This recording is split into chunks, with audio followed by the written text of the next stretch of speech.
ঘোষণা।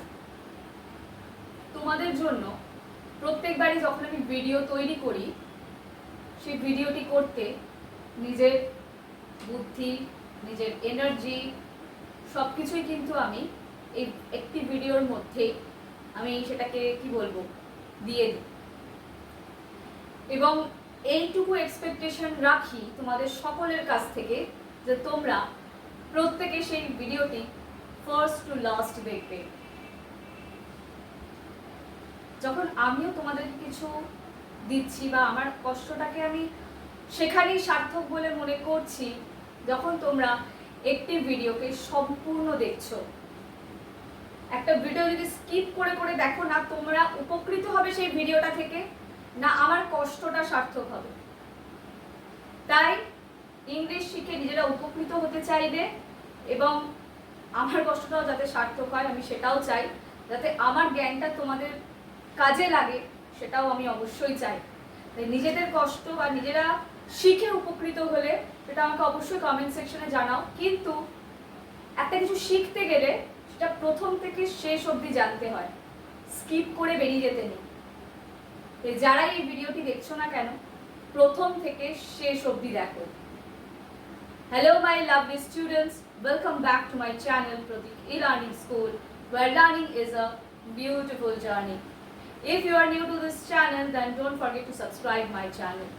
So আজকে হচ্ছে প্রি স্পোকেন ইংলিশ ক্লাসের day number 3.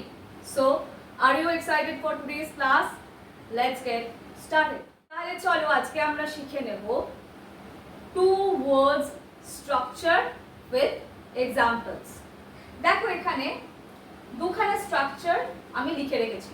I have written two structures. Number 1 is subject plus verb, number 2 is verb plus object. এখানে দুটোরই example আলাদা আলাদা করে লেখা রয়েছে। সাবজেক্ট প্লাস ভার্বের কি কি এক্সাম্পল রয়েছে সেটা আগে আমরা দেখি। Time flies. টাইম ফ্লাইজ বলতে সময় বেরিয়ে যায়, সময় উড়ে যায় বলতে এখানে উড়ে যায় না, সময় তো বয়ে যায়, তাই না? সেটাই বলছে time flies. Number 2 birds Singh. পাখিরা গান করে। পাখিরা মানে গান করে ইন দ্য সেন্স পাখিরা কলরব করে, সেটাই। Number 3 dogs bark. কুকুর কি করে না ঘেউ ঘেউ করে। Number 4 he runs. সে দৌড়য়। Number 5 they left. তারা বেরিয়ে গেছে। Number 6 she smiled. সে হাসছিল। Number 7 wind blows. বাতাস বয়। এবার number 2 is verb plus object. Eat cake. Cake খাও। Write letter. লেটার লেখো। লেটার মানে চিঠি হতে পারে, সেটা চিঠিপত্র আমরা বলি, তো চিঠি লেখো। Open window. জানলা খোলো। Hold hand.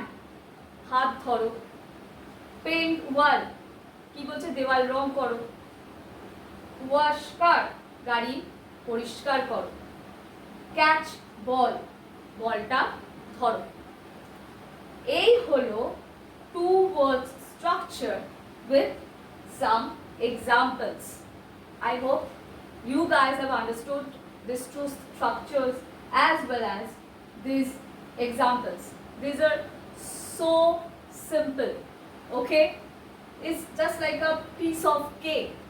You can make more and more examples with these two structures. So এই আজকের মতন ভিডিওটা এই পর্যন্তই, কিন্তু আমি এটাই আশা করব যে তোমরা এই ভিডিওটা প্রথম থেকে শেষ অবধি দেখবে এবং পরবর্তী আরো যে ভিডিওগুলো আসছে সেগুলোও তোমরা প্রথম থেকে শেষ অবধি দেখবে, কারণ আমি এই জন্যই ফ্রি স্পোকেন ইংলিশ ক্লাসেস নিয়ে এসেছি।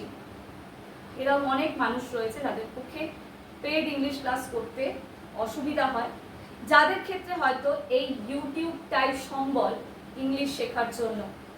তাই যতটা সহজে সম্ভব আমি তোমাদের কাছে স্পোকেন ইংলিশের ক্লাসেস নিয়ে এসেছি, যাতে তোমরা ভালোভাবে শিখতে পারো, জানতে পারো, নলেজ গেইন করতে পারো এবং সেই নলেজ গেইন করে পার্টিকুলার জায়গাতে ইউটিলাইজও করতে পারো।